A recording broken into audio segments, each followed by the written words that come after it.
So, what did you think? Let's rank this film on the Cageometer. All right, that leads us over to the most important question that we ask. Vince, where does Teen Titans Go to the movies from 2018 rate on your Cageometer? All right, so the film, I know I was critical in the early parts of our conversation, and I am pretty critical of this film. That being said, this isn't a movie that was made for me, so I can't seriously sit here and judge it harshly, especially since, again, it's a kid's movie, right? So I think you look at the overall film, I have to give it a 6. It's not a great film. It's not a terrible film. I can see why it did so well, especially with kids, and I can see why the series does so well with kids. I loved a lot of what saved it for me is I loved just the amount of detail they put into the background, especially at the movie theater, like we're talking about. I mean, just all the little posters that they had, and throughout, it was just a lot of Easter eggs peppered in there. And I think that I love when companies do that because it pays a lot of homage to the history that they're working with. And for adults in a film like this, it brings some chuckles. Plus, they did have some good jokes in there, like you said, when they ran over Michael Bolton and take off. My biggest problem with the film, and it's my biggest criticism of a lot of this generation's humor, is it's just joke. And I kept getting a lot of Adventure Time feel, but executed poorly. Like, I don't know if there's any crossover with the writers, but I feel like Adventure Time, again, not super into that humor, but at least it fits that, you know, they created that universe with their humor, and it works really well. And I don't really feel like that type of humor works well here, at least for me. Story wise, I mean, it's just another typical superhero story. I think for kids, there's a good message there, especially coming up in today's society where it seems like everybody wants to be a TikTok star or an Instagram influencer or a YouTube star. To remember that fame is not the most important thing you can experience in life, and you really should value the relationships you have, especially when you have a solid group of friends who goes out of their way to try to make you feel better when you're down. So I really did like that message, and those things are what saved it for me. So 6 for the film. For Cage, again, it's like he's barely in it. I thought this was a better voice performance than Ant Bully. And that movie's very fresh in our mind for a particular reason. I'll give him a 5. I mean, you can't give him anything. I feel like I can't give him anything better than that because his performance didn't add or detract. It was just middle of the road, but that's due to his screen time, right? I do think that they gave him one of the best lines when they're in the movie theater and he throws that little jab about Robin just being a sidekick. That was funny and it made me laugh. But other than that, yeah, I mean, I wish we got more from him. But it is what it is. So a 6 for the movie, 5 for Mr. Cage. He finally got to play Superman. That's all he really wanted. Yeah, I don't think he really felt like he needed to add any lines. He just wanted to play Superman one time. And at least he got to speak in this one. He didn't have dick all to say in The Flash. Well, apparently they didn't even use the stuff they filmed for him in The Flash. Exactly. No, they just didn't. CG the they entire threw it thing. all away and went with that creepy ass CGI. Nigel, where does Teen Titans Go to the movies rate on your Cageometer? I like this movie. I was really surprised that you guys hated it as much as it seemed like you were. Well, hate is a strong word. But hate's a strong film. I thought I kept a pretty good lid on it, but I was going to say that I really liked it. I'm trying to be objective about it because it is not quite a movie for me. But what they're trying to do, they're following the formula that worked really well for the show that people really like. I mean, like I said, it's got 8 seasons, which is a lot for an animated show, especially in this day and age. And I don't know how many movies they've made aside from this for it, but it really feels like it was a solid effort from that team and has carried a through line with how this show's. I mean, the show's It's basically jokes, like you said. It's that Adventure Time Cartoon Network formula of nonstop jokes, but also smartly, well, I don't know, smartly, but cleverly parodying stuff. It's kind of like the.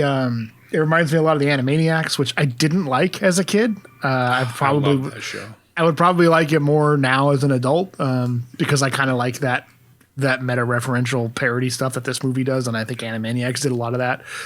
But as a kid, I thought Animaniacs was too zany, and it was kind of that frenetic jokes per minute thing, which I didn't like as much when I was younger.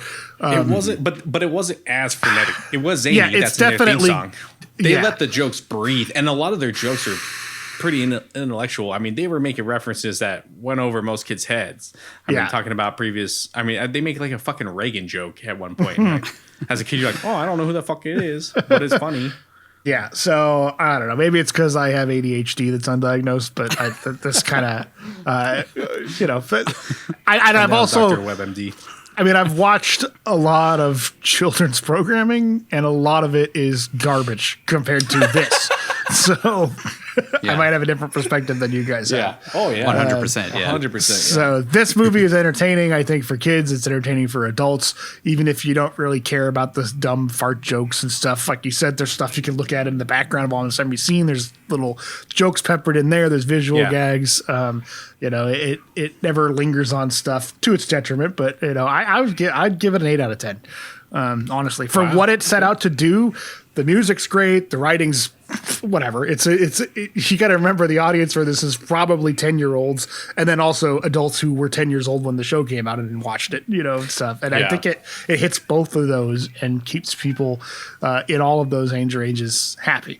My kid kind of liked some of it. It's hard to catch her attention about stuff, but we finished the movie and she said she wanted to keep watching superheroes. So we put the show on, and that's why I watched the first episode of the show. And it's got that same vibe to it. It makes fun of pop culture, makes fun of comic stuff, makes fun of itself. And it has, snappy writing and the voice acting's all good.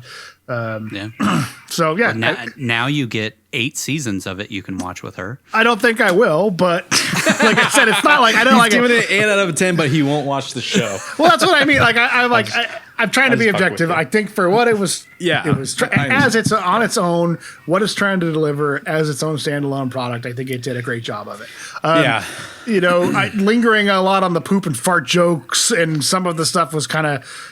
Between the second and the third act, weirdly kind of was boring, for a thing that's so frenetic, which is why I pulled it down from like a perfect score, and I can't give it like a perfect score for it, but it's the best animated movie we've watched so far, in my opinion, until Spider-Man.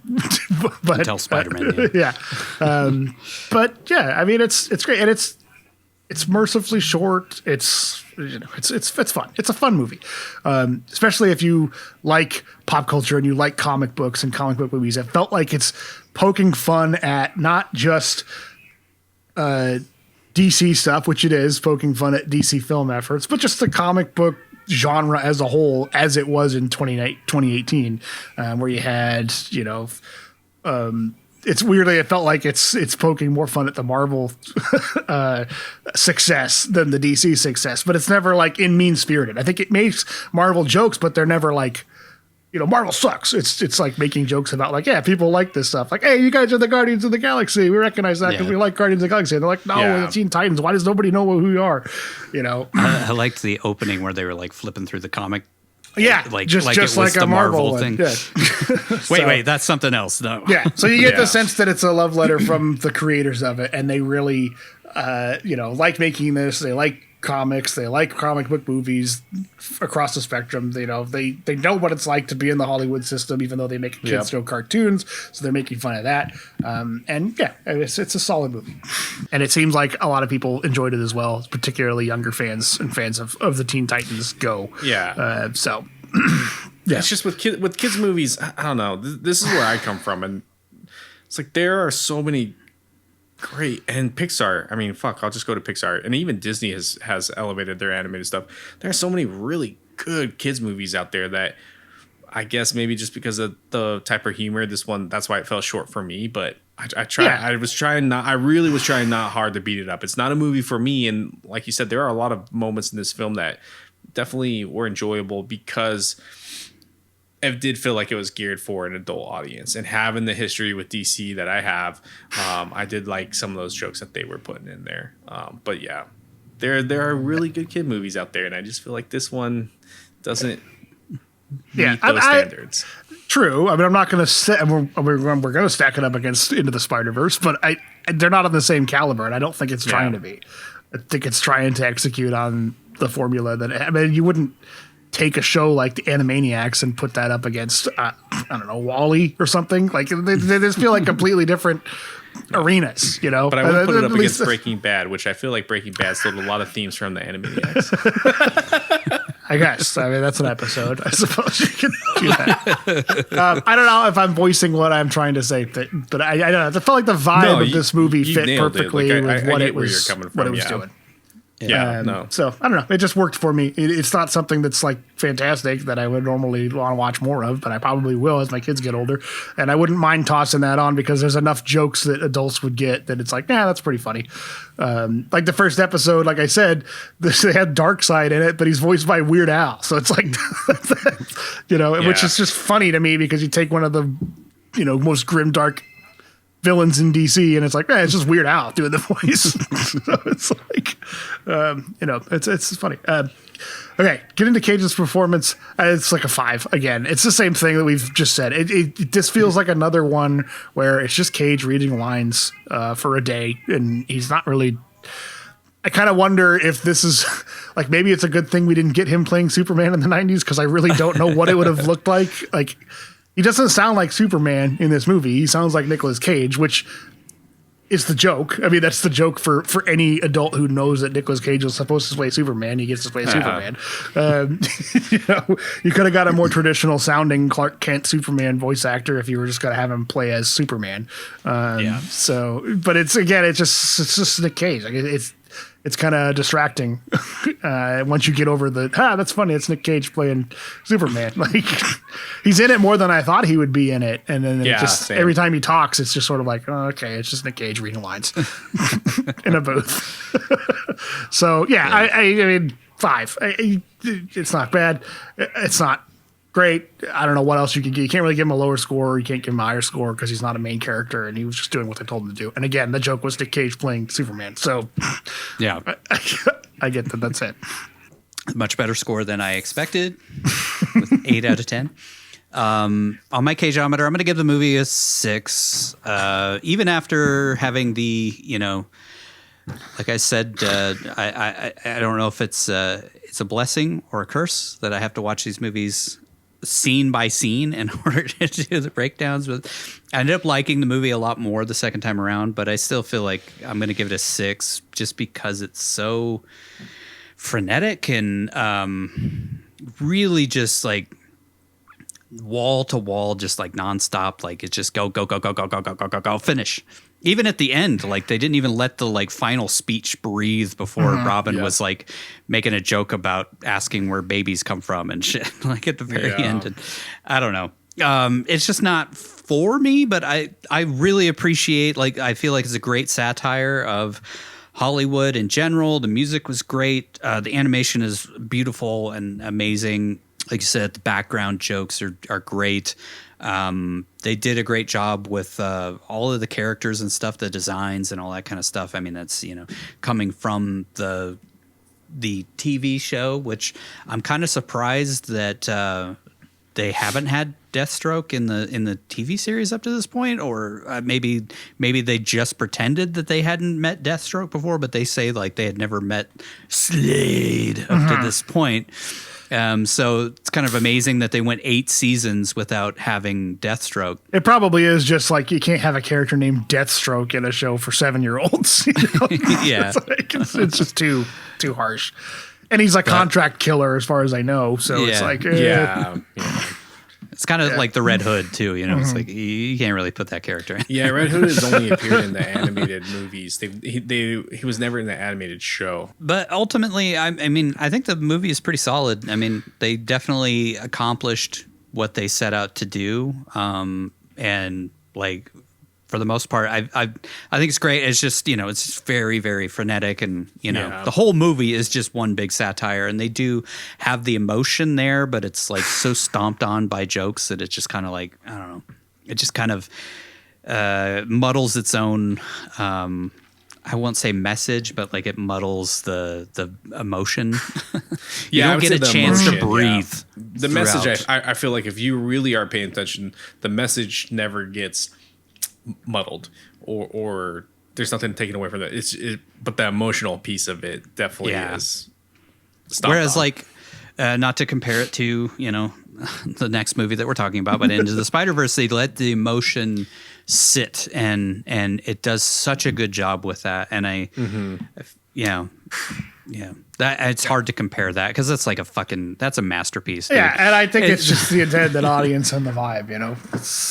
I don't know what the intended audience is for Teen Titans Go, but I'm assuming it's skewed younger than what you Very get young, out of Into the Spider-Verse. Yeah. So, It's definitely not for me. Obviously, Spider-Verse is for us, as adults. Yeah. Yep. But I think kids can also enjoy it. But at the same time, it's probably a little bit more boring and a little goes over their heads a lot more than this. This is just joke, finish. And that's good for a little kid audience. And it gives you something to watch as an adult. And I think that's exactly what it was intended to do. And that's exactly what it did. But I can't really like give it better than like a 6. Personally. Yeah. As far as Cage, I'm just 5. Like he's not even in it. What he is in is just so flat and dull that it's just kind of like, just Cage showed up. Yeah. Which we're at what 5 out of the 7. 8. 6 out of the 8 because we got to include Christmas Carol. Unfortunately. And so we got 6 out of the 8. Now, so far he's played one character in those 6 movies. So I mean, I guess Grug in Groods, but still, that's just Cage. Like, I don't know. Caveman Cage. It's a bit of a disappointment going through all of these movies in order of how little effort Cage has given to most of these, and I don't know. It's even more disappointing given fucking G-Force because who would have thought that G-Force is the one that he actually turned in a performance where it's like, he can he can play a voice acting character. I sometimes wonder, like we've said, is it just the direction? Is it just them? Like we want it to be recognizable as you so that we can bank on Nick Cage box office draw. I don't know. It's just like, why get a guy who can do great characters and never have him play a character? We're just about out. I feel like he plays a character in Into the Spider-Verse, which is great, but then he basically plays himself again in Croods 2, and we have no other animated films. So it's been kind of a disappointment. I wish that we had seen more actual characters in these cartoons out of Nick Cage because I feel like what he's brilliant at and never really got a chance to do it. Yeah.